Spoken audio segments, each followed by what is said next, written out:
Can you hear me? Yes, no, maybe? Yeah.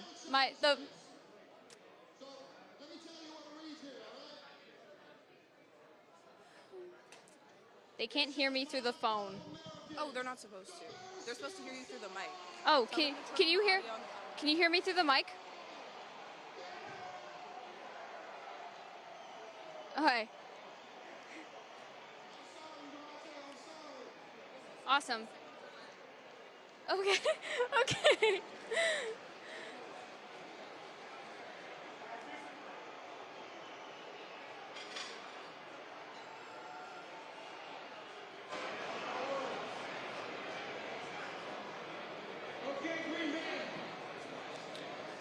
Hello, hello, hello. This is Emily reporting live from Banners. We're about to start the NFL draft, and I'm super, super excited. I'm a little bit nervous too, but I'm prepared to give a beautiful live. I hope it works. Does it look good? Can everyone hear me? Perfect. Sorry.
defensive guy.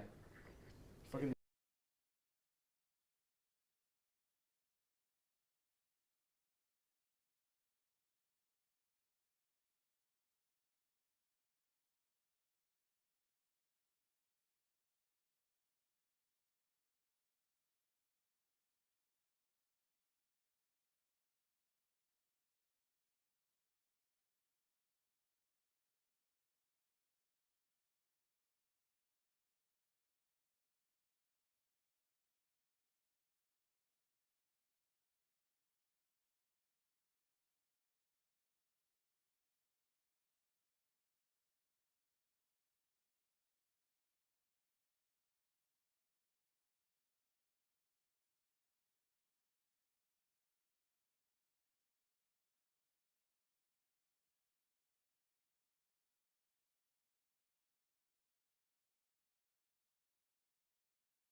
We welcome you to WEBN's inaugural live coverage of the NFL Draft. Now, for the next 2 hours, yes, you will hear the latest of draft news, drama, trades, and selections. Just a few moments ago, NFL Commissioner Roger Goodell took the stage in Green Bay, Wisconsin, and announced the first pick of the NFL Draft, Cam Ward to the Tennessee Titans. I'm Daniel Lipoff, your host for tonight. Alongside me, Faith Pinto, Everest Leach, and Briggs Loveland. And over at the TV right there is Evan Sherrard. And out in the live field, we have our correspondents Emily Champagne and Olivia Quiles reporting from Banners, bringing us the latest fan reactions and insights. This draft is special, with generational talents ready to make their mark in the National Football League. Guys, how do we feel tonight? Honestly, excited. Amazing. So excited. Someone was just saying a few minutes ago that this is one of their top 3 sports nights of the year, which I think for a lot of people, they share that same sentiment. I mean, this is a chance to see what your team's going to be, what your future as a fan is going to be, and then working in sports, we just get to be entertained. And you said it a few seconds ago, Cam Ward went number 1, which I think for a lot of us wasn't a huge surprise. Expected. But still a great way to kick off the night. I mean, you said generational talent. This guy is generationally talented. I mean, this is who we were looking forward to all year, seeing where he ended up. Yeah.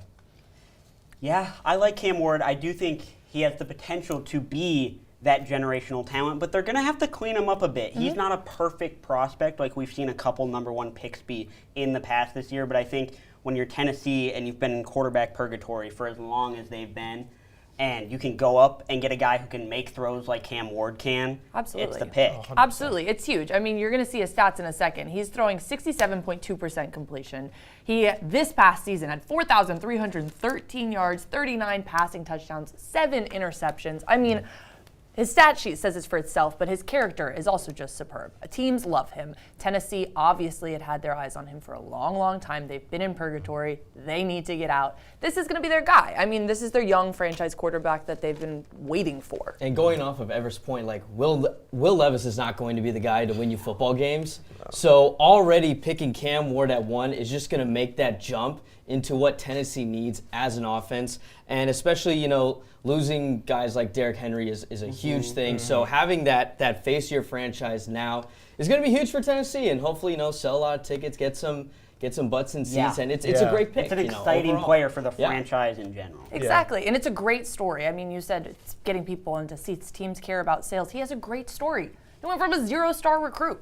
Like, he's now the top draft prospect, now the #1 draft pick in this year's draft class, one that is unlike last year's draft class. Last year it was amok with quarterback talent. This year you can't really say the same thing, especially in the first round. And I mean, it speaks for himself. I think fundamentals are going to be something that Tennessee is going to really have to drill into him. 100%. Make or break. He has an insane arm. He can throw with exceptional velocity into tight windows, but he's young. He will start, but he's young. And so this might not be, the best season again for Tennessee, but steps in the right direction when you're going for basically a full rebuild. 100%. I totally agree. I saw the news this morning. They added Tyler Lockett to their wide receiver room, another great weapon for Cam Ward because he's used to these guys just running down the field. He's one of those quarterbacks that I like to think of. He's thinking, he's in the pocket. He's like, nah, my receiver's down there somewhere. And Tyler Lockett is a veteran wide receiver. So Yes. he's played with quarterbacks that have won Super Bowls in Russell Wilson, transitioning to a guy like Geno Smith, who's very accurate. Now he's going to a young quarterback in Cameron Ward. Maybe Tyler Lockett can be someone that leads Cam Ward into the right direction of what he's seen in the past in veteran guys like Russell Wilson and Geno Smith. Absolutely, and to add off of that, Briggs, he's a guy, Tyler Lockett, who's going to run NFL routes for Cam Ward right off the bat. We see a lot of time college quarterbacks will come into it and they're used to their college wide receivers running routes. It looks a little bit different, an NFL guy running a slant versus a college guy. Tyler Lockett's one of those guys who's been here for a decade plus. He's going to run a slant, and Cam Ward's going to see immediately that's where the ball needs to be, that's what that looks like, and that's going to pay dividends going forward in his career. Okay. I completely agree. I think he's the leader that they needed, and we'll see what happens with that. right. I mean, Sorry, I didn't interrupt. Faith. No, We're go just getting ahead. news from the control room. The Jaguars have traded up to the Oh second my pick gosh. in the draft. well, I can't say that that's necessarily shocking. The Jaguars are in a do-or-die position, to be honest. They've known that for a while. What they're going to do with this #2 pick, we'll have to see. Yeah. But, I mean, for the past 4 years, we've been saying, is it the Jaguars' time? Is it the Jaguars' time? Still, silence, crickets. I mean, what do you guys think? Surprised it's at 2. I thought it would be a little later, maybe past 6, Get the party 7. started. Yeah, maybe with Chicago at 10 or 9, Moving I up. believe, is the pick 10. So I'm surprised that it's at 2, especially with Cleveland. Maybe they were going to get a Travis Hunter or maybe pair up Myles Garrett with Abdul Carter. So I'm surprised that it's the #2 overall pick. But to your Faith point, the Jaguars needed something to get going because they have Trevor Lawrence, who is a good quarterback. We've seen him have phenomenal games. He needs to be paired with someone. Maybe we're now leaning towards maybe they're looking at a guy like Travis Hunter. Yeah, He's going can to I be a just great say, receiver. Brian Thomas Jr. on one side, Travis Hunter on the other. Or I you put just have to Travis say, Hunter though, I inside. just have to say, Nasty. I've heard whispers all week that Liam Cohen, their new coach, is looking at Ashton Jeanty, has had his eyes on him. So would it be absurd to say that Travis Hunter isn't going to go #2? I mean, we're talking about a Heisman Trophy winner not being selected by a team who could pick him. This is an insane trade. Wow. Okay, so let's take a look at this trade. They are getting the. Can you put that graphic back up one more time, please? They're getting a lot of picks that are going to add their depth. Wow. They're going to add depth. This is a deep draft class in terms of talent, and obviously they need a lot of defensive weapons. I think they can find that later on. Yeah, they're getting the second pick, an 104th overall pick, the 200th pick, for the 5th pick, 36th pick, 126th pick, and a 2026 first rounder. We're going to go ahead and toss it over to Evan Sherrard for some more in-depth analysis. Evan? Hey everyone, Evan Sherrard here. I want to talk about Travis Hunter specifically. Faith, you mentioned Ashton Genty, and I also love that pick for them.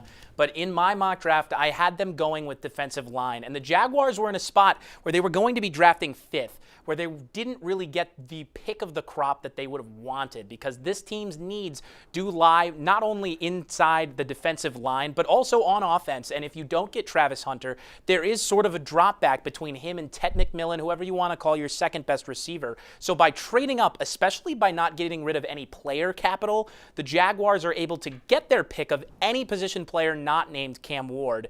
Right now they've got Trevor Lawrence and they've had Mac Jones back there. And that is a situation where they're not thinking quarterback. So this is definitely going to be a position player. I would think it's going to be Travis Hunter, who, when he gets drafted, we'll have a full breakdown here. But Travis Hunter is a two-way player who I think can absolutely play both ways. That's a guy who played elite on the offensive side of the ball and defense, plays corner and wide receiver. Ashton Genty here, I'd be a little surprised if they moved up to get him. I think that the Raiders and the Cowboys are probably the two teams most interested. But again, Faith, I think to your point, if they're going in thinking or having intel from other teams like, oh, the Giants really like him or the Patriots really like him, then they pick up in front. But that's all I've got for now. Let's send it right back up to you guys. Well, the pick is in, and it is going to be Travis Hunter heading over to the Jaguars. That's an amazing pick. You were right, Evan. What can I say? You were right. It seems like Evan always knows. Listen. He always knows. There's something there. I love the Genty shout, though, Faith. We're going to get to him later. Never talking to my sources again. It's over. I'm cutting ties, guys. It's fine. Just a little bit of a bruised ego. Well, how about a 180 for Travis Hunter? Thinking he could go Cleveland with the Browns, maybe they take Abdul Carter, and maybe he goes to the New York Giants. Now he's going to travel all the way to Florida to play for Trevor Lawrence, the new head coach, and Liam Cohen for the Jacksonville Jaguars. And let's be honest here, this is the best athlete, I personally think, in this draft class. He played 1,458 total snaps in 13 games. I wanted to get that number right because that was a big deal in picking him to be the Heisman Trophy winner. Not only just the Heisman Trophy winner, but the College Football Player of the Year, the Best Wide Receiver Award, the Top Defender Award, too. Top Defender as well. The Browns GM compared him to a Shohei Ohtani, like two-way player. And it's not a bad And you don't comp. pass up on a guy like Shohei Ohtani in MLB. Look at the Dodgers. They signed a $700 million contract to get a two-way player in Shohei Ohtani. And NFL eyes are considering him to be an all-pro cornerback. So it's going to be interesting as to what the Jacksonville Jaguars do. Are they going to slot him in wide receiver with a guy like Brian Thomas Jr.? Or are they going to put him at cornerback, where NFL people have been saying that is where he's going to be just top-tier, all-pro level. This is a crazy trade for the Jacksonville Jaguars to make. Really, I was shocked by this because, like I said before, I thought they were going to go earlier, but now, or later, now they're going way earlier into 2. I think that Travis Hunter is really going to excel with the Jaguars scheme and with a guy like Trevor Lawrence at wide receiver, and then utmost confidence in him at cornerback. Okay. Well, we're going to head on over back to Evan Sherrard for some more information. All right, welcome back, guys. The pick is in. We've got it all sounded out. Travis Hunter to the Jaguars, corner and wide receiver, the Shohei Ohtani of football, as they were saying over at the desk. A couple of these numbers on the screen I'll explain for you. These are all defensive numbers. So these are his numbers as a corner. The completion percentage allowed, 56%. That's around above average, but still, 50-50 if you're getting targeted. The receiver's probably open or the quarterback thinks so. And then the rest of these grades, based on a scale, these are PFF numbers, so anything above 80 is elite. So 90 coverage grade is among the best in all of college football. And he translates really well as both a man defender and a zone defender. He's got great instincts. He's incredibly athletic. I think the biggest thing that I'm worried about at the next level is the amount of practice that he can get in on both sides of the ball. And if the Jaguars want to use him that way, it really is a 2-for-1 pick. You could get an all-pro corner and an all-pro receiver at best, which is electric. I don't think that there's been a lot like that in football history, hence why my comparison for him is a former center and linebacker who played from 1949 to 1962, Chuck Bednarik, the Philadelphia Eagles. There hasn't really been a player in the National Football League that's done something similar to this, but all of his wide receiver numbers as well, since they're not on here, 1,100 yards, 14 touchdowns. This guy's electric, one of the best prospects I've ever seen. We'll toss it right back to the desk now for our next pick. Wow. Chuck Bednarik.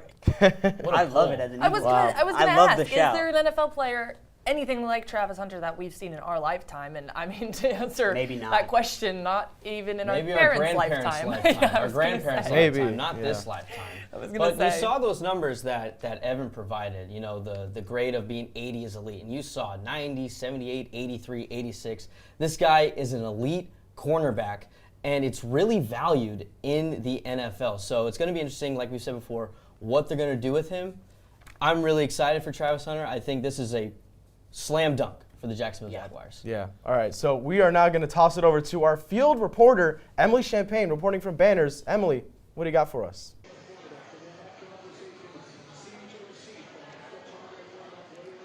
Yes, guys, I'm reporting live here from Banners, where we're about a couple minutes away from receiving the Giants' third official pick. However, I would really like to focus on the New England Patriots, who have the 4th overall pick that'll be coming in around 10 minutes. I would say that they should pick, Will Campbell. Will Campbell is an offensive tackle out of LSU. LSU has a great program. They've raised superstars. They've really raised some superstars out there.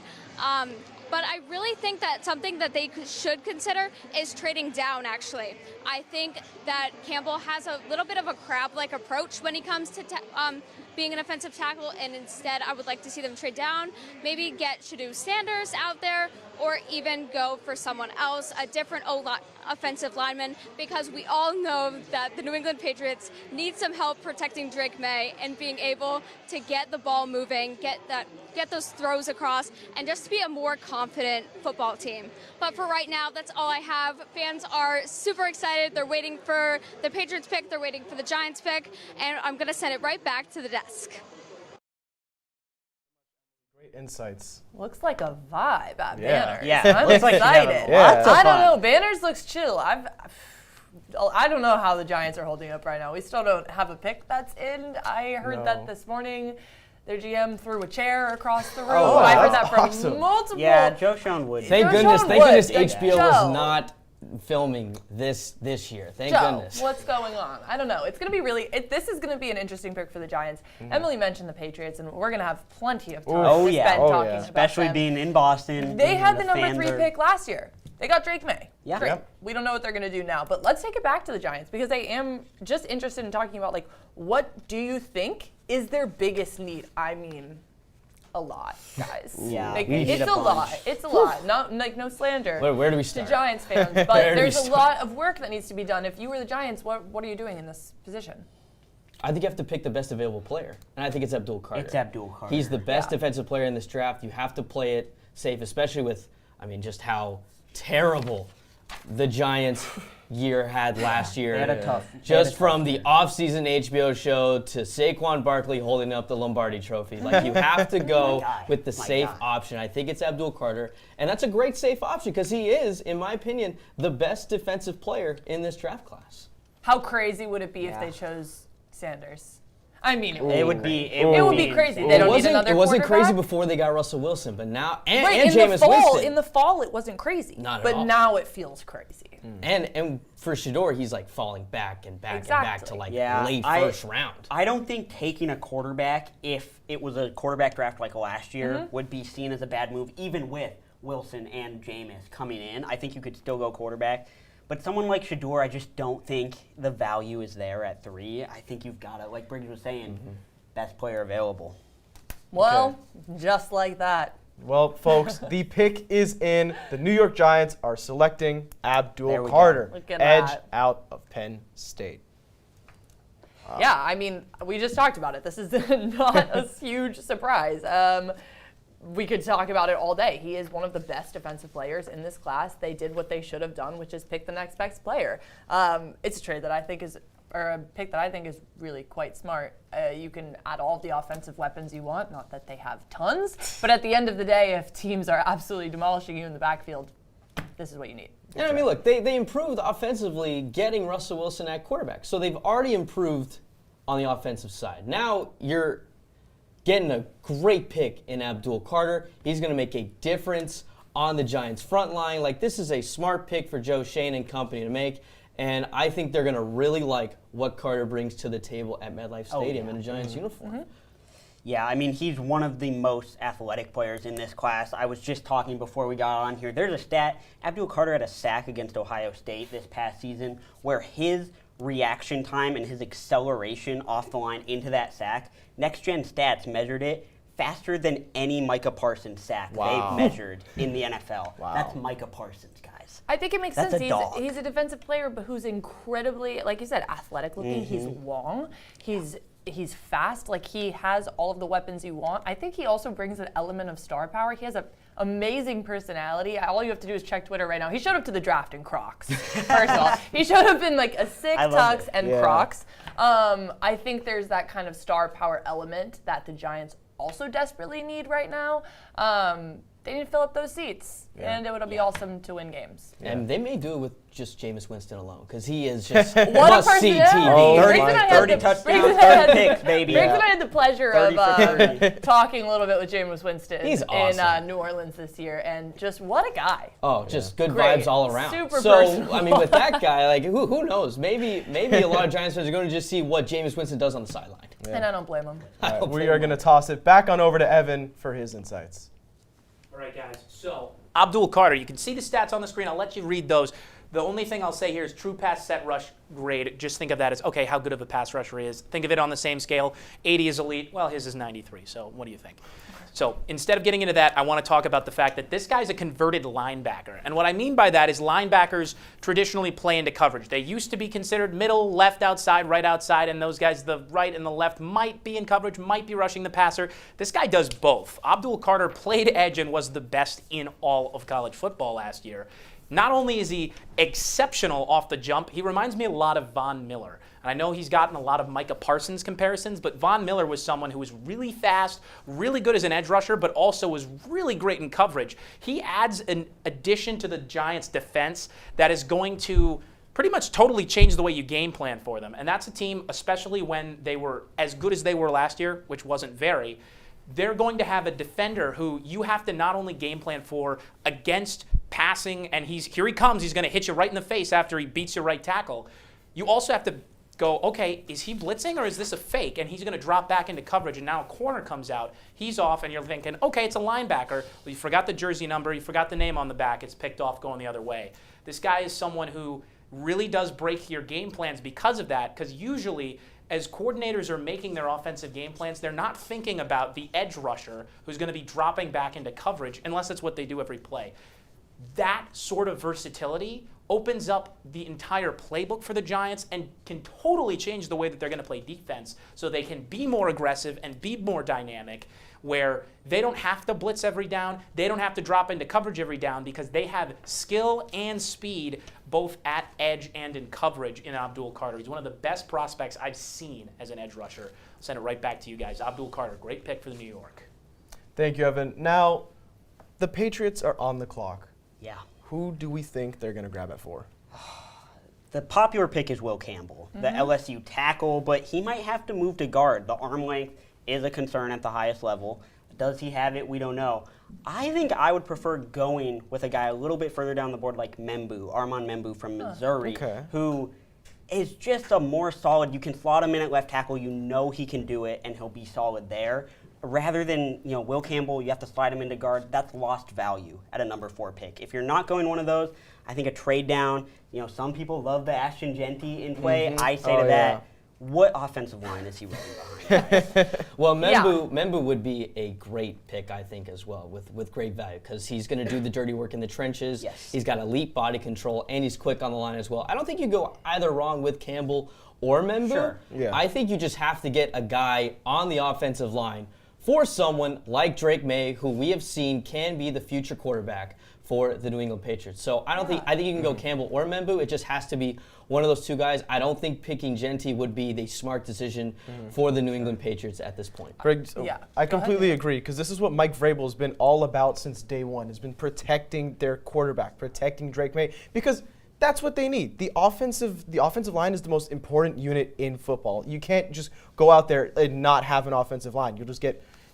hit by the defense. But I completely agree with you. I don't think they're going to go with Genty this time. I mean, who wouldn't love to have Genty on their team? But I feel like they need to focus on really what's important here, and this time is now an offensive line.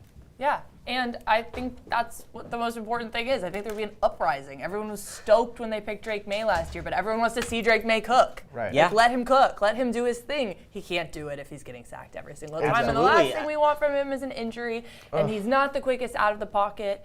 And I think I just think it's going to be Campbell. Okay, well, the pick is in, and Faith, you are right. Woo. It is Will Campbell. Okay, Faith, getting the Offensive mojo back. tackle from LSU. This guy is a generational talent. He started all 13 games this season, and he started every single game he played in college, 38 games. He only allowed 2 sacks this season. And, this is a quote from PFF that I looked at while I was doing some research. He's an offensive lineman's offensive lineman. He's got the IQ, he's got the fundamentals, and he's easily, there making communication pre-snap. He has absolutely no problem adjusting the line, making sure they're protecting the quarterback, and, he has the competitive toughness. He has, the experience to know what he has to do. There has been some critiques about his arm length, letting, people need get to by let him. that one go. I don't know. This is like an all-pro level player. It is a real thing. All-pro But level, maybe at guard for sure.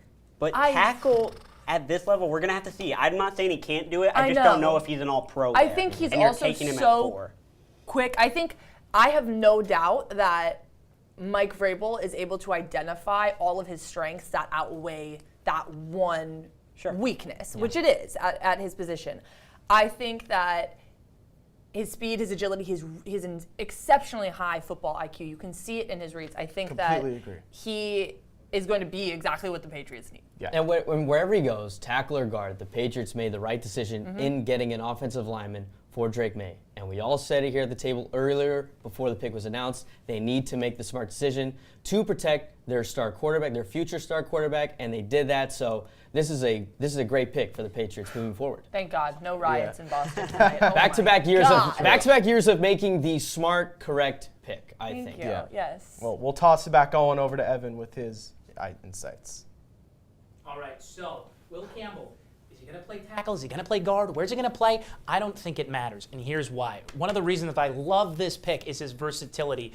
Because he's the smartest player in the draft, you could argue of all the players, including quarterbacks. This guy's signaling to his guys in the backfield of what's coming his way. At tackle, all right, that's usually the center's job. So he can play anywhere. Really smart player, has perfect technique. Coming out of the draft, he's really polished. Yeah, okay, he's a little smaller. Okay, his arms aren't as long. He can play guard, and the offensive line of the Patriots, at this point in their process of building this team up, is not at a point where you are drafting a guy and going, yes, he needs to play tackle right now. So, of course, they could have gone Membu here. They decide to go Campbell, and Campbell's going to either play tackle or guard. And if they really had to, they can move him into center. The Patriots have played so many rotations of offensive linemen in the past few years. Campbell really can play any position on that line. And whether he can be an elite outside tackle or not doesn't really matter as long as he can play at around an average level, because the Patriots have had some of the worst pass protection and run blocking in the league over the past few seasons. So Will Campbell's going to elevate this offense not only with the run but also with the pass, whether he's playing outside or inside. And if he's inside, he's really going to be setting that inside gap for Ramondre Stevenson and other backs, which will change the way that teams are going to be game planning against the blocking schemes of the Patriots. And for the pass, Drake May's going to get more time wherever he is, regardless of what they had last season. So it's a quick wrap on Will Campbell. We'll send it right back to the desk. Awesome. I love it, Evan. Love Evan. All right, we are now going to toss it back over to Emily Champagne, reporting live from Banners to get some fan reactions.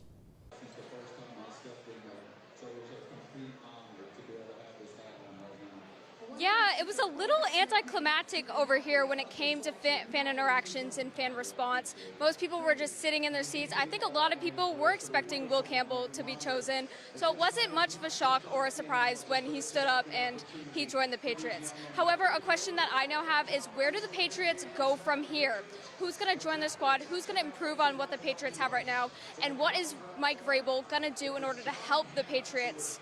I think they should really go for a running back if I have to put my opinion in there. Ramondre Stevenson needs a little bit of help back there. He kind of fumbles a lot, but besides that, I think it's a great pick by the Patriots, and I'm excited to see where they go from there. How do you guys feel about the pick by the Patriots? Do you think it's a good response by them, or do you think they should have done something different? I mean, I think we said it. Like, Yeah. they did the right thing. Exactly. They did the safe thing. They did the smart thing. They did the smart thing. At this point in the franchise, Mike Vrabel doesn't want to be another head coach who plays a season and gets fired. Sure. Right. Hello. Like, that's just what he has to think about. This is job security. Yeah. Abdul Carter is job security for him. I mean, they have 9 picks. Hopefully that they can do some other great stuff, shore up their offensive line. Like you said, Daniel, it's vital. And then work on that defense. Are they going to find a star receiver? Maybe not a star. Could they find a highly reliable catcher maybe in the late second or third round? Yeah, I can see it happening. It's a lot of new for the New England Patriots, which is funny because new is in the name.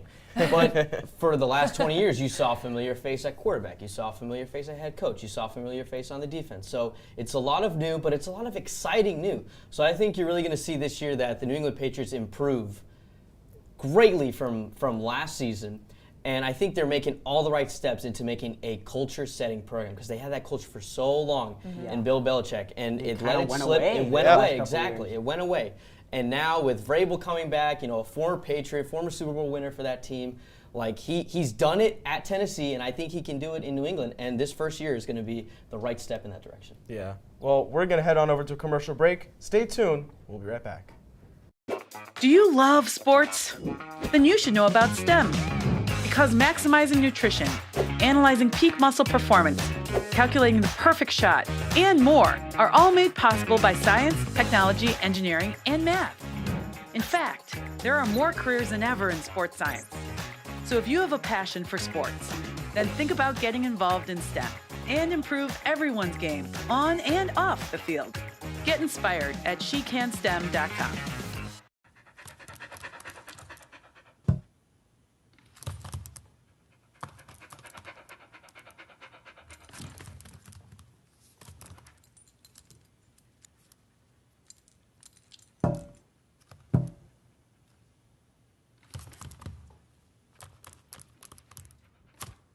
There's a shelter pet who wants to meet you.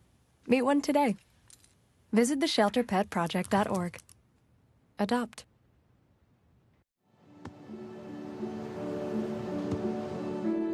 I don't remember how it started. Go to that. Our back and forth. It always came back. Dad! You probably don't remember what you told me, That was perfect. but I heard every word.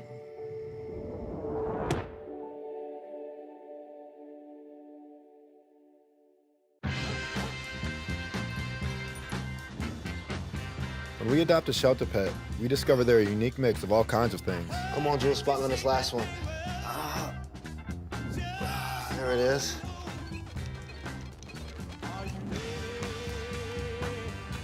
Keep going with it. Leo. They're a little bit of a lot of things, but they're all pure love.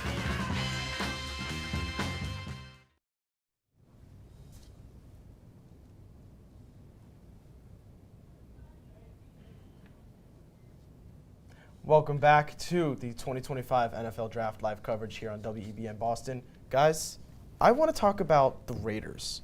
You know, adding on Geno Smith, adding on Raheem Mostert, adding on such these awesome players. And a new head coach. And a new head coach as well. Yeah. Yeah. That was Pete Carroll. Pete Carroll and Geno Smith back in action together in Las Back Vegas. together. I love This it. is my handshake. That's it right there. This is- That's a this pretty is solid them. handshake. I like that. When you've got to do it all by yourself. Okay, well, I mean, this is going to be exciting to talk about, but I think, guys, actually, while we were on that break, the Browns pick came in. Oh. Very exciting because Yeah. this was a team that gave up their number 2. Yeah, so they we're were like, at number what were 2, they they going to trade do? We down. thought they were going to they went with Mason Graham. Oh, wow. All Yes. right. And Yes, and Mason Graham has been, I would say, one of the more polarizing figures this draft process. He started out as a pretty much consensus top 5 guy, where we see him go here, but there were a lot of mocks having him fall recently. But he is a great player on the interior of the defensive line. Played all 3 years at Michigan, was an All-American, 2-time first-team All-Big Ten, and really shored up that D-line both throughout the national championship season, as well as last year when that Michigan team really wasn't as good, but where was their strength? The interior of the defensive line with Will Graham and Kenneth Grant. I like Will Graham. I think he's a good run stopper. He's a good athlete for his position. You know, only 3.5 sacks in 2024, but he is a defensive tackle. You know, we're not expecting him to get to the quarterback as much as the guys on the edge, and he makes the plays when he needs to. He's a gamer, especially in that Ohio State matchup, that crazy upset. He showed up huge for the Wolverines, especially down the stretch, and he's got the size. I think he's going to be good. I think there's an argument he could have dropped further based on who you like. There are a lot of good defensive tackles, but if you're Cleveland and you trade down, you have a lot more picks here. I think getting a great guy on the inside of that defensive line is good for them. I don't know. It's just like they could have went with Travis Hunter. And it's like he's so exciting, and he also plays on the defensive side of the ball. And Graham's going to be great paired up with a guy like Myles Garrett. But Yes. to trade the number 2 pick where you can get Travis Hunter, who, in my opinion, the best athlete all around in this draft class. No, I get it. I don't know. even I'm at a little pick number skeptical. 5, do you think Mason Graham was is a he- bit of a shock? I don't want to say shock, but like you're looking at a team that needs.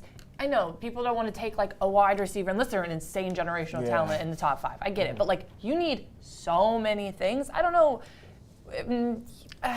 I don't know. What do you guys think? Browns need quarterback, running back, receiver. They need a tight lot. end, cornerback, middle O-line, linebacker, like, outside actually linebacker. You name everything, it. They need But everything. when you need everything, sometimes the best course of action can be take the best player available. And I don't know if I would say Mason Graham was the best player available here, but maybe the Browns think he is. And if that's what they were doing, it's not, I it's not guess. like defensive line isn't. I guess you just also scooped up a bunch of picks, so they feel like they can afford to do that, and that's really interesting. I'm surprised they didn't stay put and take Hunter, but Yeah. once you've done that and you look at where they are now, I don't think it's a bad Well, move. when here. we have questions, Evan Sherrard usually has answers, so why don't Like we send it always. to Evan? Evan, what do you think of this?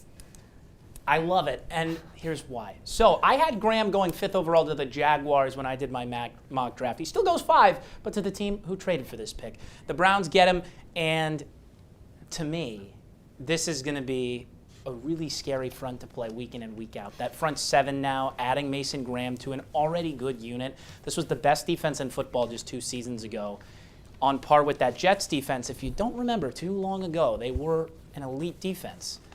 Mason Graham is a kind of guy who his first step, that 3rd bullet point to me here is the most important, besides the fact that he's in 95th percentile in a lot of different defensive grades. So yes, he is an elite talent.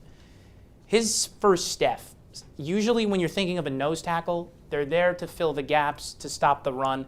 He can do both. And when you have Myles Garrett on the edge, who is, for my money, the best defensive player in all of football, how are you going to game plan for both of them?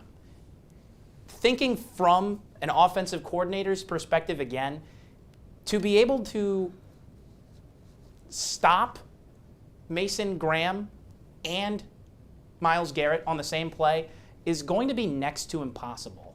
So, yes, football teams are built great by both lines, making a great offensive line and a great defensive line.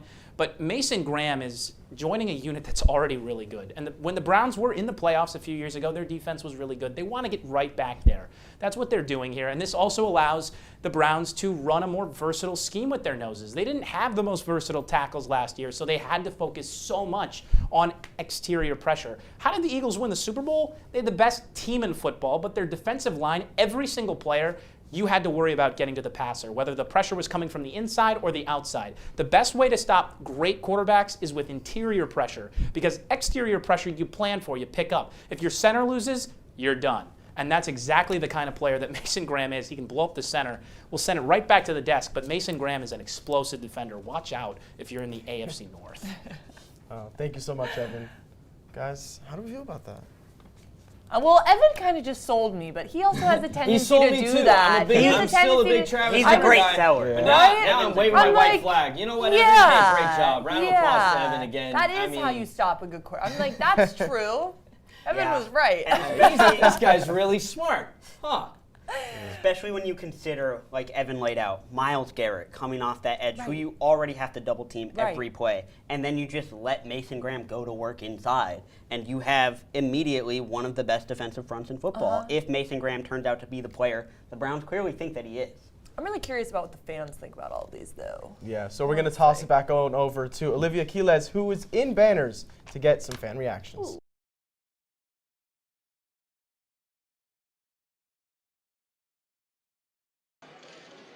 We're live at Banners here with our special guest. Thomas. I'm Olivia Quiles. Are we live? And I'm here with John. I'm Olivia Quiles, and we're going to be asking a few questions. So, how do you feel about the draft pick for the Patriots? I'm feeling great. You know, the most important position in football is quarterback. We checked that off last year. Second most important position is left tackle. We just checked that off. So I'm feeling good. I've never really cared about a draft before up until 2 years ago, and here we are. So Patriots football might be back. Nice. Any opinions on Mike Vrabel and the new coaching stuff? Best of the best. Yeah, best of the best. He's a distinguished player, and now he's a coach that's won elsewhere, and he's coming here, brings a lot of intelligence and hardworking, and just a pedigree that not a lot of coaches have in the league right now. So we're pumped to have him. Sure. And how are your friends feeling about the draft? Any upset? Any excitement? How are we feeling? Well, that's the thing about New England Patriots football. There's going to be about 1 million people upset with anything that happens on a given day, but who really cares? We've grown to kind of just accept things for how they are, and if they're not going to be happy, that's just the Patriot way. So we are happy. We'll get them over here if they want, but no, we're happy on our end. For sure, and thank you so much. For WBN Boston, I'm Olivia Quiles. Back to you at the desk. He said pretty much what I said, that the offensive unit is the most important unit in football. Listen, I think it was just funny that he was like, he never had to care about a draft until 2 years ago, because that's the most Patriots fan thing I've ever heard. He's like, I didn't really pay attention. It'll work out. It didn't really matter. Draft? What's a draft? Right. Like, I just think that's iconic. Yeah. Well, while we were out at Banners, the Raiders have selected their pick, and it is Ashton Jeanty.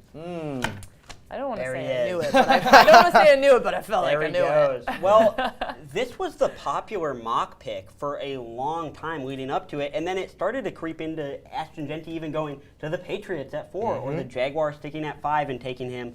But the Raiders were the popular pick, and it's a great fit, I think. Now, would you like there to be a little bit better of an offensive line there in Las Vegas for Jeanty coming in? Sure. But I don't think it's a bad offensive line, and I think Ashton Jeanty is such. We talk about generational talents. At the running back position, I love this guy. Yeah. I have been singing this guy's praises all through this past college season. The numbers speak for himself. You guys saw him, 2,600 rushing yards, 29 rushing touchdowns in 2024. Yeah. And this is a guy who started playing football on a military base in Italy. His father was in the military. That's where he got his start. Who would have thought he'd be the number 6 overall pick to the Raiders? And I truly think, he sent out a memo to the league, and he said, this is tackle football. Why not draft the guy you can't tackle? And that's what the Raiders do here. And I love Ashton Jeanty. He's a little on the smaller side, but he's so built. He's so strong. He's got such a combination of power and quickness. And if he's too small that the defense can't see him, how are they going to stop him coming through that hole? Right, Yeah. 5'9", not a problem. Just squeeze on through there. Yeah, exactly. Just, go. Anyways, now we're going to go on over to Evan Sherrard for his insights. Yeah, size is never a problem when you're a running back. Just look at Chris Johnson highlights if you want any evidence of that. This is, to me, another perfect pick. So the Raiders last year, if you remember, their defense on paper was not great. But when you watched them, they competed. That team had an identity defensively. Now, offensively, this team was atrocious. It was the reason why Davante Adams got traded from there. Their best talent offensively goes off to New York. And they're left with not only a lack of identity, but with a lack of any production. So now offensively, they get their guy who, Ashton Genty, is an Alvin Kamara style playmaker. And don't think Alvin Kamara the past few years. Think about when he just burst onto the scene when he was just drafted. This guy was going back and forth whether he was going to score a rushing touchdown or a receiving touchdown. Ashton Genty is going to be the same kind of player. The impact that he will bring on this offense, offensive line or not, is going to be enough to where they can get an identity. So much so that they're just going to be putting this in the minds of all of the defensive coordinators that have the game plan. Nothing. They're not going to be able to think because they're like, I don't know how to stop that guy. You can hand him the ball. There's no way we can stop that because he has to get the handoff. We can't disrupt it that fast. So unless you have 5 Abdul Carters, you have no chance. No team does. So we've got some soccer, and now we've got here. And that's what I think the defensive coordinator could be doing if he's not able to stop Ashton Genty. Ashton Genty, great running back, best in the class by far, worth the top 10 pick. He's absolutely going to change this Raiders offensive identity and potentially make them a playoff team, which I think would shock a lot of people. But if they can score just 21 points a game with Genty really balancing the offense, we've seen the run game be revived in the past few years. Genty can provide enough of a threat that even if the playmakers on the offensive side of the ball on the outside are not great receivers, it's still going to be good enough to open them up for good scoring opportunities and easier passes for quarterbacks who are not great. So that's what we've got with Ashton Genty. Toss it right back to the desk. See you very soon. So now the Jets pick is in, and it is Armand Membu See, this going is to the where Jets. I would have thought that the team prior in the Las Vegas Raiders would have gone. Really? Instead of I had Ashton Membu Genty. going to the Jets. Because it's a I would have perfect thought that the Raiders would have got an offensive tackle to protect their new quarterback, but they go with Genty, like we've all said here at the desk, and with the talented Evan Sherrard, who's dealing with technical difficulties, is just a great playmaker. But Membu is a great offensive tackle that the Jets are getting. You talk about the elite body control, you talk about being tough in the trenches, the footwork, and the crafty hands that he has. He's just a technically sound tackle, just a little undersized, which I think may have lost some of the NFL eyes and like, maybe we don't get after him, but the Jets wanted someone to protect their new quarterback as well in Justin Fields. So I think overall, like, the Jets made the right pick here, going offensive line, and Aaron Glenn makes a smart pick. Yeah, and I think he's an Aaron Glenn guy, too. I think this is someone Aaron Glenn's going to love. He's just so stout. You mentioned a little bit undersized. He's got the strength and the power to make up for it. I think he's going to be good. He's like a cannonball. I mean, I think this is going to be perfect. After the departure of Morgan Moses specifically, like, he's going to fill that hole perfectly. He's going to go into that scheme. I had him going to the Jets. I think, one, like, Pete Carroll does love to draft a good running back, and usually we expect that maybe a little bit. He's had luck later in the draft, but I think it made sense for him to choose Genty. And then I think the Jets picking up Membu, it does just make sense exactly. They're going to protect Justin Fields. It's what they have to do for their franchise. They're another team that, like, they cannot afford to lose another young quarterback or to have something go wrong in their quarterback room. So I think the first thing that you're doing is making sure you protect that. And you can't make a risky draft choice as the New York Jets. You have to just go with the best available player, and you have to make the smart decision like the teams have done in the past so far here in this draft. So I think they made the overall right decision in picking Membu. Little undersized, but like you said, it's not going to be a problem with his build and his speed and his athleticism. So this is a good pick for the New York Jets. Yeah, and I think they're thrilled that he fell here. I mean, there was a chance 2 tackles went above him, or Will Campbell fell down here and Membu went up. If they like Membu, they've got him now, and I think that's great for them. Yeah. Well, let's hear what Evan has to say about that. Thank you. This is a true tackle. The first one I think we've seen off the board. While Campbell's more talented and more technically sound, Membu is the strongest tackle in this class. He's stout, he's sturdy. This guy's going to be a day 1 starter, guaranteed. Armand Membu not only offers that strength and length that has been missing with the first offensive lineman off the board, but he's going to offer a chance at a rebirth of a franchise here because they just went through with Aaron Rodgers.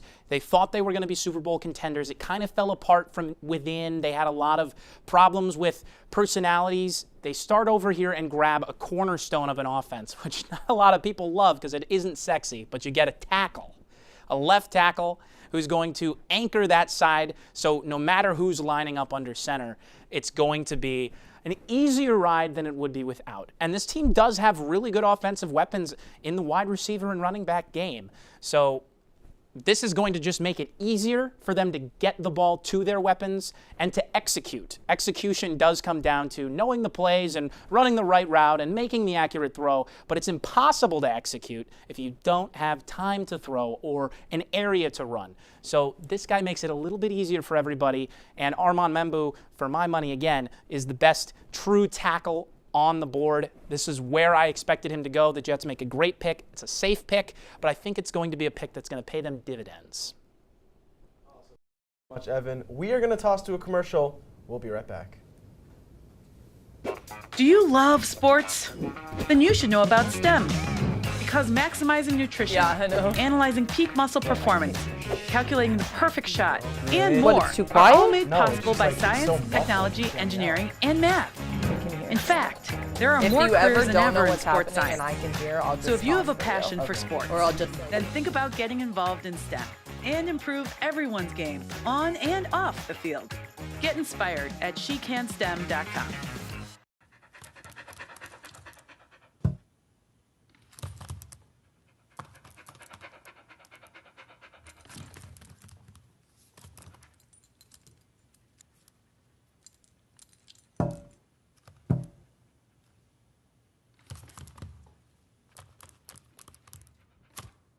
There's a shelter pet who wants to meet you. Meet one today. Visit theshelterpetproject.org. Adopt.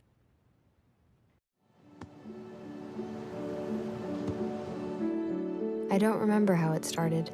Go to that. Our back and forth. It always came back. Dad! You probably don't remember what you told me, That was perfect. but I heard every word.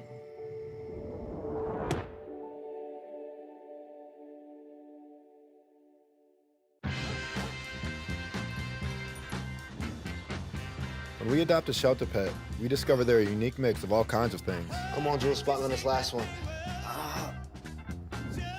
There it is.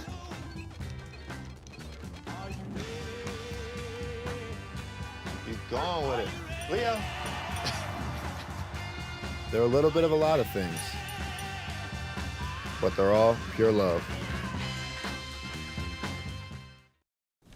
Welcome back. Now, while we were out on break, the Panthers made their pick, and it is going to be Ted McMillan from Arizona. I mean, I didn't see this one coming. Junior wide receiver out of Arizona. I mean, first team Associated Press All-American. He's got so many accolades. First team All Big 12 Conference, ranked third in FBS. He is an absolute stud. You just saw his stats on the screen. Why did I not see this coming, you ask? Well, because in my opinion, the Panthers just need a whole darn new defense. Yeah. And so I didn't see them picking our first stud wide receiver. I was like, okay, well, I didn't expect that. Again, we've been talking all night, next best player, next best player. He's a great player. Absolutely no hesitation on that. Incredibly high football IQ, extremely skilled at running a plethora of routes. He can do anything, and he produces at such a high level. He's tall, he's athletic, he can pair really well against contested catches. Again, it's that length. This is where we talk about like your build and your body coming in handy for your position. He has that. How do we think this is going to fit in for the Panthers? Again, you can't win games if you don't have a good defense. Yeah, and I agree with you, Faith. I would have thought they went with the linebacker, Jalen Walker. But they go with the receiver, and, maybe this is a guy that they lean on for Bryce Young to make plays. And we saw Bryce Young, he did really well towards the middle of the season after getting benched. He comes through with some great games. So maybe this is a signal to Bryce Young, like, hey, we believe in you. We believe in your capabilities as quarterback. Here's a guy, wide receiver, that we believe can make you just as good. So it's interesting they didn't go defense, but in hindsight, I think maybe this is a confidence boost for Bryce Young. Yeah, I agree with that. I think you've got to go defense there if I'm the Panthers, because, last year you were just so bad there. And even when Bryce Young was playing well, it didn't matter. But, if you're going to go offense, I think Tet's a great pick here. His huge frame is going to be really useful for Bryce Young, I think, because one of the strengths Bryce Young has is he is a very accurate passer, and he can put balls in really difficult position where only McMillan's going to be able to go up there and get it, and he's so good at using his body to make those contested catches, as Faith said, where even if he's not the best separator, the Panthers could still use a guy like that or take the top off the defense. But McMillan's going to be a nice piece there. Sure, I think I really like what Briggs said about a confidence boost for a young quarterback, because I do think that it is imperative. Not only is it going to affect the way he plays, but it's going to affect the way the fan base shows up. It's going to affect everything, the front office. How are you thinking about the people on your team, and how are you showing that you care? I think it is a good pick. I'm curious what Evan thinks about this pick. I'm deeply curious because I wonder if he had the same thoughts as us. Evan? Tet McMillan is a fantastic pick. 2 words, proper noun, DeAndre Hopkins. That is my comparison here. Contested catches, unbelievable contested catches, double check. Tet McMillan, the first time I looked at him, I thought, okay, this guy's someone who is more of a speed threat, but then when you really look at the deep balls that he's coming down with, those really are 50-50 balls that he makes 80-20, or at times 90-10. He is a player that I think is going to make Bryce Young look even better than he did in the second half of last year when he started to come on and people started to come off the train thinking that he was a bust because, hey, he'd only had 1 year in the league. But not only do I love this move for the reason that all of our anchors have said, but Tet McMillan is an offensive playmaker who, in any other draft year with teams that are ahead, this is a steal, this low, even though he's still going within the top 10. Tet McMillan is 6'4". That is the height that is 1 inch shorter than Julio Jones, who is one of the all-time greatest contested catch, tough cover players in NFL history. Tet McMillan is an all-time prospect for me as a wide receiver who pretty much doesn't really have a weakness as a receiver. The only thing is that what you want in your player? Do you want DeAndre Hopkins? My answer is always going to be yes, especially with a quarterback who's still developing like Bryce Young, because Tet McMillan is really good in the short game, not only in the deep game. Bryce Young throws a great deep ball, and in his first ever game, he missed a couple of those to Xavier Legette and other receivers who just weren't able to make the plays. This guy's going to make the plays. Show you why Bryce Young was a top pick. Well, Evan, your enthusiasm is not matched on the internet. I just want to say, while you were talking, we had a little bit of time. I was listening, but we did scroll Twitter a little bit, and backlash from Panthers fans. Absolute backlash, which, again, you usually don't get when you feel like you're coming away with a wide receiver that's a steal. I don't know.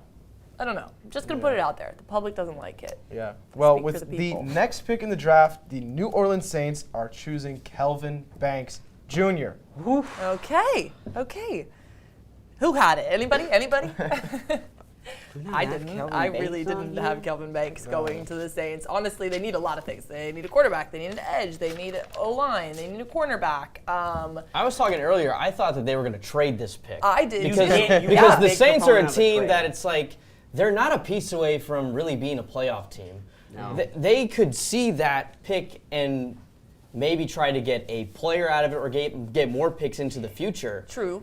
For this team that is going to go through a new head coach in Kellen Moore. We saw him and what he did with Philadelphia. It was fantastic. I mean, turned Saquon Barkley into an MVP candidate, which we've never seen in a running back in quite some time. And Jalen Hurts into the dog that he is now. So I'm really shocked by this pick. I really thought they were going to trade down. But, you know, maybe this is a direction that the Saints are looking towards, that they do have the talent. They just need 1 or 2 more pieces maybe in trades. And maybe later on in this draft, they could see some more value later on. They have a lot of picks. They have 9 picks in the draft. They have 6 of the first 131 picks in the draft. They have time to make moves. I would have thought that they might have gone with a quarterback. I could have seen them taking, maybe not Sanders, maybe Jackson high Dart. for Sanders it's here. high for Dart, Sanders. honestly. Dart, there was rumblings. He could have made a move up. It's still a top 10 pick. I don't know. there's a lot of uncertainty with this team right now, and it's not something I would have projected, but you have to assume with a pick like this, they have a plan. And we said Sanders could move back, so maybe the Saints could have traded to get even more picks to move back, just to get Sanders in general. Like, is Derek Carr or Spencer Rattler really going to be the guy you want under center to win ball games? Like, it just hasn't worked out for them this year. So they do need a lot more pieces to get going. This is an interesting pick overall. Yeah, but Kelvin Banks is a good player. That's what I'll come back to. We've done a lot of, well, they need a lot. We could have done this. They could have moved back, as Briggs has been saying. But if you're going to stay there, I think getting a great offensive tackle is never a bad move. And even though they don't have the quarterback yet, they're going to get the quarterback at some point. And when they do, they're hoping that the tackle from Texas is going to be there, is going to be solid. And I don't hate it. It's a little interesting this high up, and depending on what else they could have done, but I see the vision. Thank you. Ever-star optimist. Yeah. This is what we needed. Something is going on in New Orleans. Put it on my best Wendy impression here. Something is going on in New Orleans. Yeah. Well, something else is going on in Banners. We're going to throw it back out to Emily Champagne. Live team at our college to give me the cue. Live. And you know what my favorite thing about the NFL draft is getting live reactions from fans here at Banners. So what's your name, and tell me a little bit more about yourself. Hi, my name is Dana Matson. I am a 23-year, I guess I would say, I've been in the greater Boston area for 23 years. I currently work for WBUR NPR radio station here in Boston, and I'm also a 20-plus year New England Patriots season ticket holder. And over the years, when you've been watching the New England Patriots, what is something that you've liked about them? Like, what's your favorite attribute of the New England Patriots? Well, I mean, I think the best attribute for the last 20 years or so, up until a few years ago, was Tom Brady and Bill Belichick, right? Now that we don't have them, you know, it's been kind of rough the past few years, but we just got, you know, our new coach, you know, who is ex-Pats player. Pretty excited to see him. And, you know, I think there's a lot of hope this year coming into the game, coming into the season. Yeah, a lot of hope indeed here at Banners and just throughout the league. And that's all that we have time for. Unfortunately, I'm going to send it back to the booth. I want to thank you for joining us here, and thank you for attending the draft live from Banners. I'm Emily Champagne. I'm sending it back to you guys. Awesome. Thank you, Emily. Now, we're just going to toss it over to Evan. He's dancing over there in the corner. He's real excited to talk about this one. So, Evan, what do you got? I was dancing. This is a great pick. Here's why. They went offensive line in the first round last year with Tyrese Fauga. They needed another one. They allowed 37 sacks last year. That's not like an all-time bad amount, but it's not a good amount. You don't want to allow 35-plus sacks, let alone 30-plus. So, 935 snaps he played. That's 935 downs of football. And all of those snaps, he allowed 10 pressures, which is either a sack, a quarterback hit, or a quarterback hurry, meaning that the quarterback couldn't throw the ball cleanly from the pocket. He had to go, oh, there's that guy. I have to throw the ball away now. 10 times the entire season. He is a very polished tackle. He was my favorite tackle in the class. Not necessarily the best tackle, but this guy's really, really solid. Day one starter, absolutely. I think above average right out of the gate. Kelvin Banks Jr. is going to bring a level of certainty to whoever's under center, whether it's Derek Carr or someone else, that they do have at least enough time that was game planned for a play to be executed. Again, offensive line, and when you're talking about the impact on the rest of the team, makes execution so much easier, and execution is the key to making your game plan work. Because if you have a great game plan, but you don't have the players to play the game, it doesn't matter. You're going to get beat by the better team. We saw that in the Super Bowl this past year with the Eagles knocking down the Chiefs. This is a great pick for the Saints because they need to build on for their next playoff run. And right now, I think a lot of people are looking at this Saints team saying they need everything. I think they go and get the best player available still for their positional needs as well. Because tackle, it's hard to come by. And here's the 10th pick, Colston Loveland. This is a pick that I think is really interesting because the Chicago Bears picked the second-ranked tight end instead of Tyler Warren, who's the number 1 ranked tight end.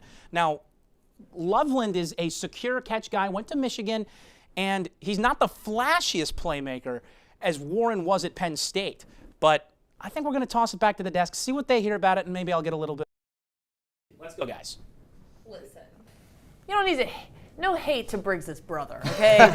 Colston Loveland, this is huge. I'm kidding. This is not Briggs' brother. I'm getting a call from ESPN, guys. Yeah, they're patching him in right now. He wishes, but no, unfortunately, there's no relation. However, what there is relation to is the fact that he might be the number 2 tight end, but there's a lot of advantages to choosing Loveland. The junior Michigan tight end is a fantastic pick, I think, for the Bears. I mean, what he can do on the field is he's a consistent long pass catcher. He's tall. He's 6'6". His long, lean frame. Again, we keep talking about size. I have to bring it up. He's really agile against the block.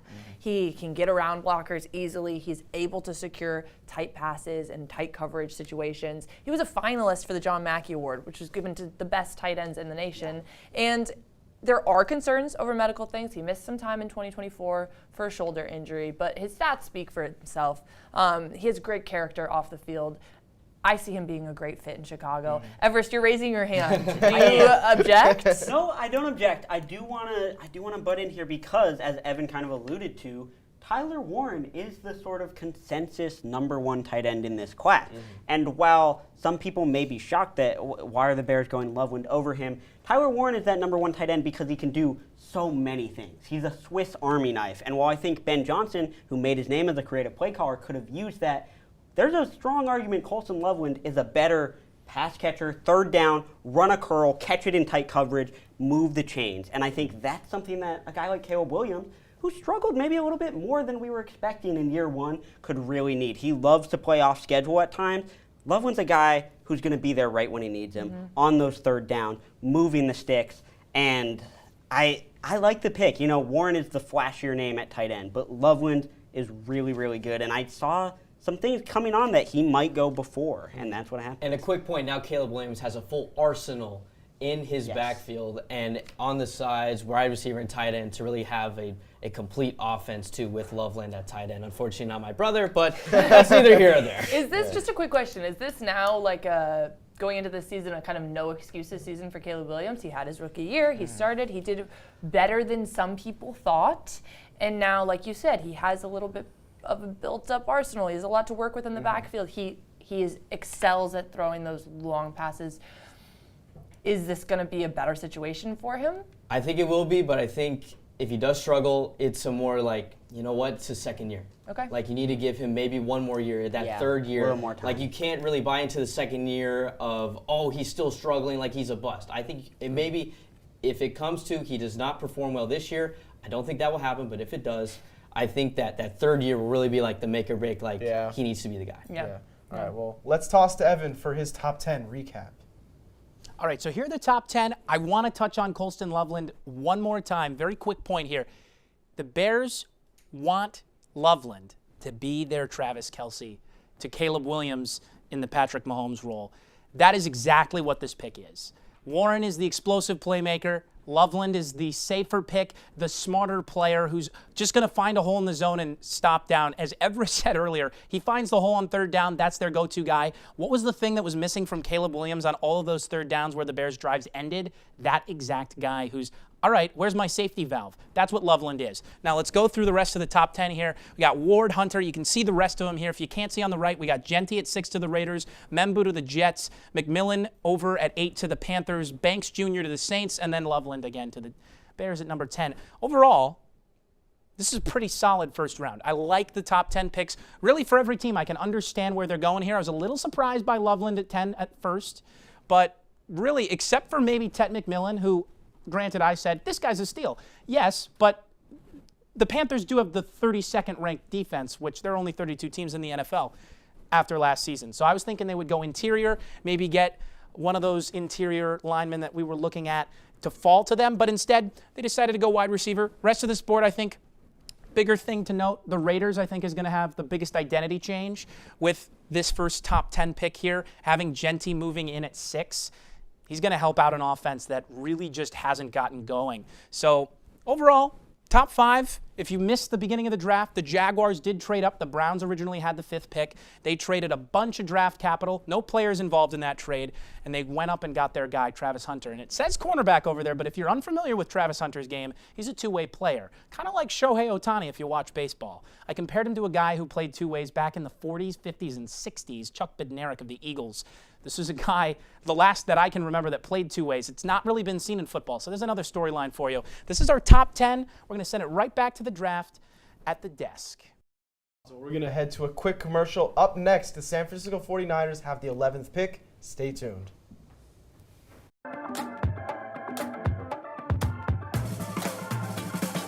Get it, slip it, cuff it, check it. Talk to doctor now and share it. Get it, slip it, cuff it, check it.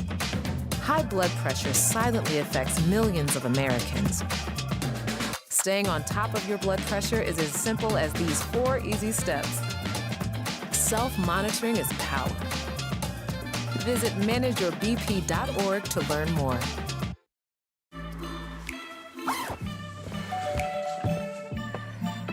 Yo, camping buddy.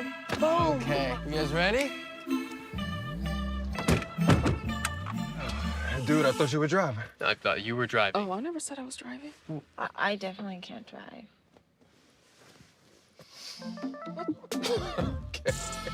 If you're high, just don't drive. It's illegal everywhere. If you feel different, you drive different. Now, there's still no news on who the San Francisco 49ers are picking in this draft. So, let's predict it. To chit-chat? We get to chit-chat a little bit. It's got to be D-line. Is what I think. And there's a lot of ways they could go with that. If they want to, maybe some would see it as a reach, but Kenneth Grant, interior defensive lineman, or even a Derek Harmon from Oregon.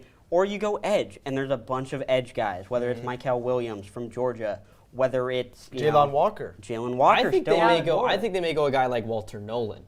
Sure. On that I like 11th that pick. He beats up on blockers. He's explosive, and I think he's one of the top DLs in this draft much class. potential. He has those quick win moves where he can beat the offensive lineman and get to the quarterback. So I would look out for a guy like Nolan in that 49ers slot. Yeah. I wouldn't be surprised. Honestly, I could see that happening. Yeah. But I think Everest is right that they will go D-line, D-tackle. It just depends on there's a lot of them in this draft class.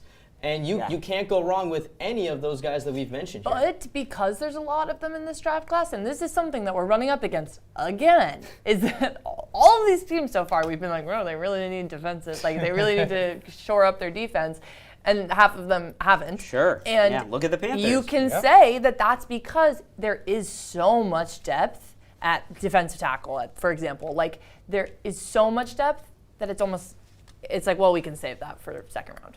All right, so the pick is in, and it is going to be Mykel Williams. Okay.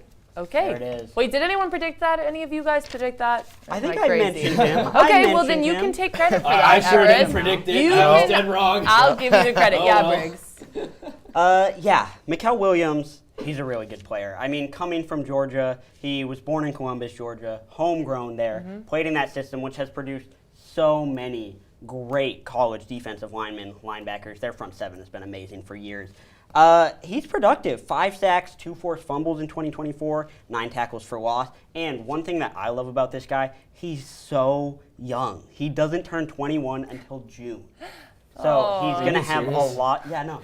He's not we could be his babysitter. Well. I could be his babysitter. All right. You're not that old, Faith.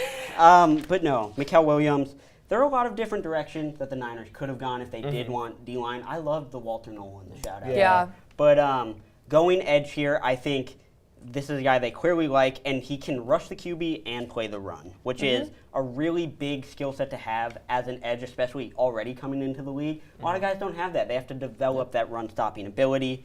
And although Georgia D-linemen, they've been hit and miss, I think Mykel Williams is a hit. Yeah. All right. Well, Evan, what do you got?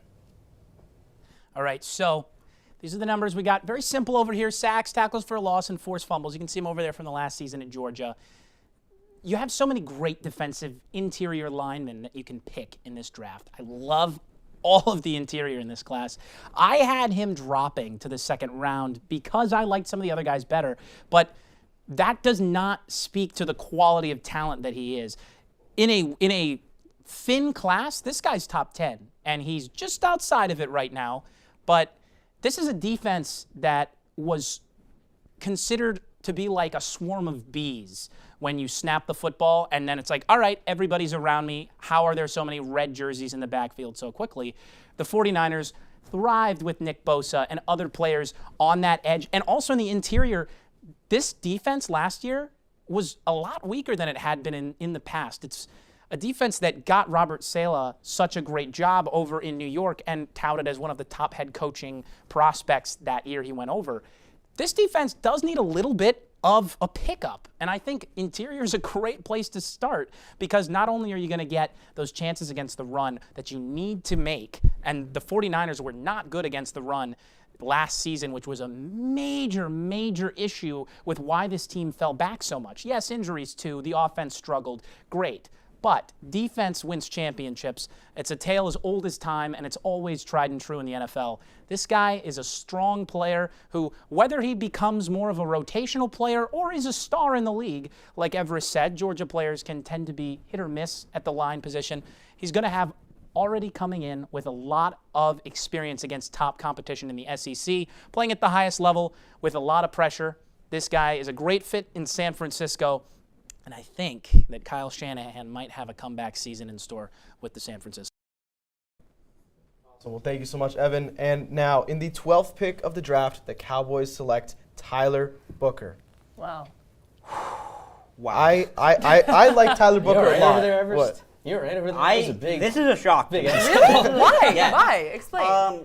I thought they were going to go wide receiver for sure. I felt like they needed more firepower on that offense. Someone on the other side of CeeDee Lamb. Matthew Golden seemed just penciled in from Texas there. Texas boy. To go offensive line, I don't hate going offensive line. I think the Cowboys have needed to sort of rebuild after they had the best offensive line in the NFL for years during the 2010s there. Yep. That's kind of fallen off. However, I would have expected there's still tackles on the board. There are some other people, whether you do a Josh Simmons from Ohio State, also an interior offensive lineman.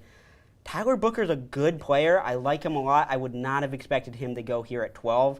Maybe the Cowboys know something I don't, but I think he could have been there further down the board. Well, Tyler Booker's been a huge playmaker for this Bama team ever since he was a freshman. He was a freshman All-SEC.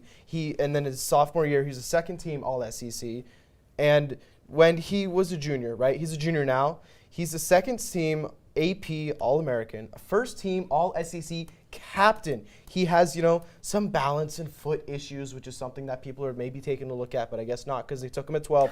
But he is well-built. He's competitive. He has the football IQ. He knows what he's doing. He was a 5-star recruit out of high school. I like him at 12. And he's the third Tyler. He's the third Tyler in that offensive line. Wow, yes, that's awesome. He's the third. This is the third year in a row that Jerry Jones has drafted a player named Tyler.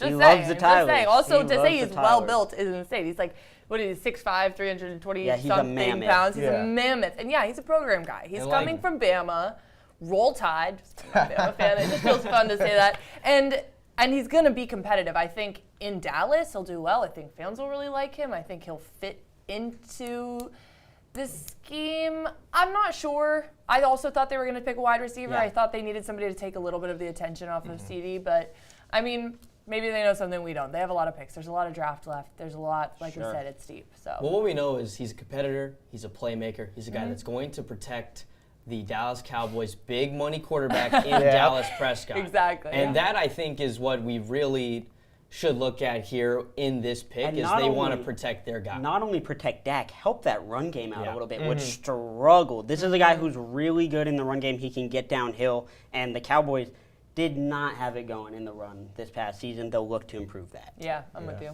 Well, Evan, what do you think? This is a pick that I actively went when they took him because I had him falling all the way down to the Eagles at 32 because this guard class is really thin. So to have such a strong tackle class and have a bunch of the top tackles be like, okay, I think you might move this guy over to guard, and to go out and pick Booker as a true guard is a leap of faith, or really just trusting your scouting team, and I think could be a very strong pick. This is a prospect to me that's going to be taking a few more years to develop into a Pro Bowl level player if he ever gets there because of some of the technique issues, which a lot of analysts have said have looked correctable based on the problems he's been having. So maybe that is just coaching, and we'll see how he fits. But offensive linemen usually are pretty good run blockers if they make it to the NFL, and that's what they're being drafted for. Guards are primarily going to be better run blockers than they are pass blockers because they're playing on the interior, which is where most of the runs will start. So, like Everest had said, helping out in that run game is going to be huge. They've got some backs back there that they, I think, trust, and also, as would have been the NFL status quo a few years ago, you don't have to pick a running back that high because you can get a guy in the 6th round who can run through gaps and be just as good as the guy in the 1st. And yeah, that might have used to be true, but now we've seen some evolution of the run game. Tyler Booker, at his best, can absolutely help the Dallas Cowboys become a great rushing offense, which, again, they weren't last year. One of the reasons why they struggled so badly was because they were so pass-heavy that they just couldn't run the football, and they would get stopped all the time, which was basically a slightly better version of what the Chicago Bears looked like last year. Now, the Bears go and get a pass catcher, and now the Cowboys go and get an offensive line piece for their future team that's great at developing these guys, historically speaking. The Cowboys trust in Tyler Booker. Let's see how it plays out. We'll see back in the fall, but for now, let's send it right back to the desk. Thank you so much, Evan. Guys, the draft so far, I think this has been an amazing draft so far. You know, this trade, that Jags trade, was massive insane. trade right at the Set start. the tone. Yeah, really set it's the like, tone oh, for wake some up call. excitement. Yeah. I feel like a lot of people were going to this draft being like, okay, it's just gonna be like defensive tackle, defensive tackle, defensive tackle, like 5 straight picks. People were tuned out. I think that this shook it up a little bit. And we were all shocked because we knew Titans were going to go with Cam Ward. So we were like, we know what That Titans are happened. doing. We were like, We're all going to right, know what let's the settle Browns it, are and then doing. bam. Yeah. Exactly. So the shock of that trade, I think, really kind of perked all of us up. Like, like this is go time now. Besides that trade, that was the biggest surprise so far in the first 12 picks. What do you choose? If you had to choose, if I was like, Briggs, what's your biggest shocker? Or Everest, anybody jump in? I still think Tet to the Panthers at 8 is just, it's the one that, you know, we spent a lot of time defending it, and I do think he's going to be a good player there in Carolina.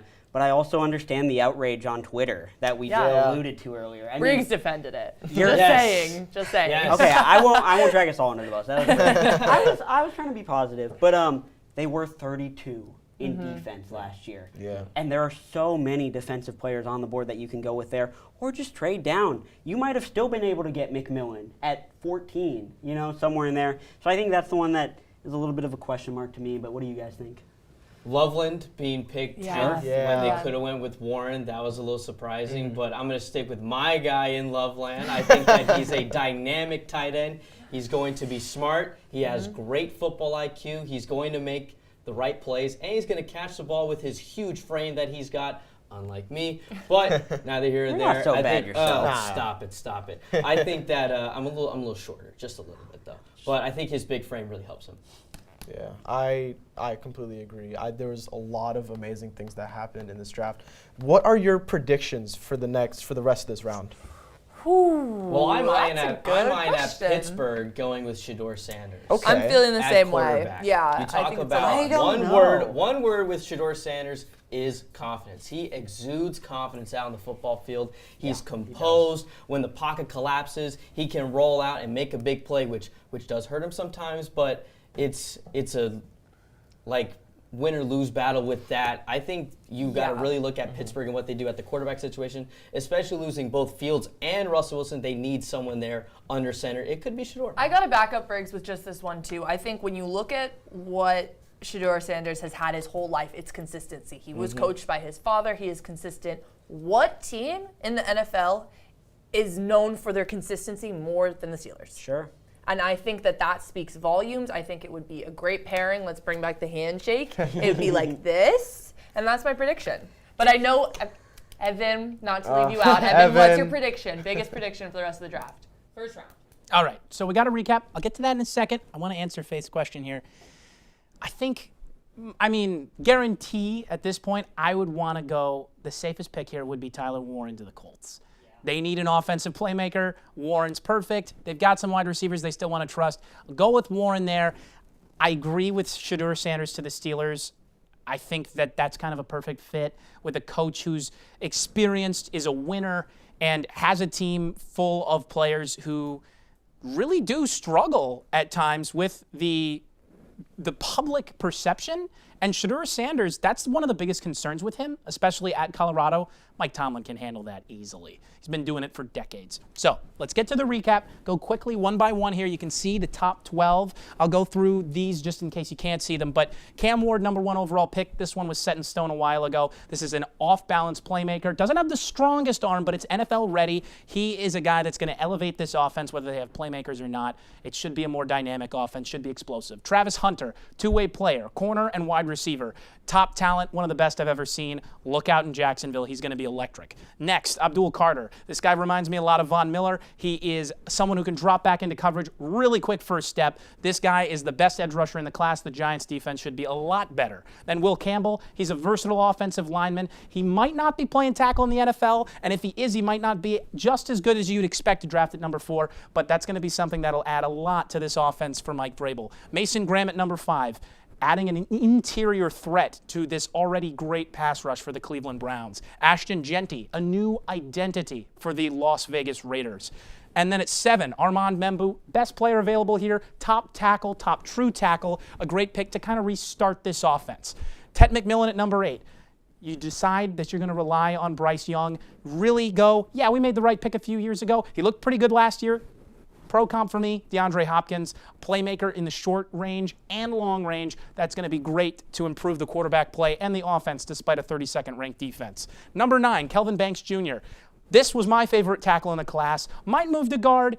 Saints need everything. He's a really solid player. When he gets your defensive end or edge rusher in his hands, they're not moving. Kind of struggles with speed rushers, but he's at least average there. #10, Colston Loveland. This is the Travis Kelce pick for Caleb Williams. He needed this. He didn't have it in his first season. On third downs, he would extend plays, nowhere to go, throw it away. #11, Mykel Williams, an edge.